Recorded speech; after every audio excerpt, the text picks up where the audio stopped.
యేసుక్రీస్తు నామములో అందరికీ వందనాలండి.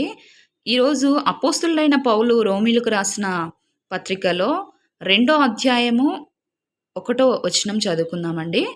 కాబట్టి తీర్పు తీర్చు మనుషుడా, నీవెవడివైనను సరే నిరుత్తుడవై ఉన్నావు.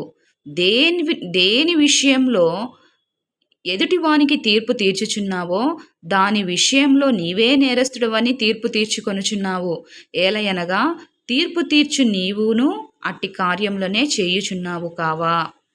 హల్లెలూయా. ఈ వాక్యం గురించి మనం కొంచెం తెలుసుకుందామండి.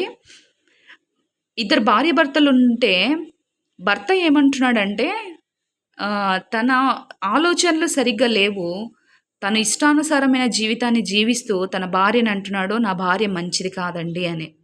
అదే రీతిగా భార్య అంటుంది, తన ఆలోచనలు సరిగా లేవు, తన నోటికొచ్చిన మాటలన్నీ మాట్లాడుతుంది. అదే రీతిగా తన భర్తను అంటుంది, నా భర్త మంచివాడు కాదు అని.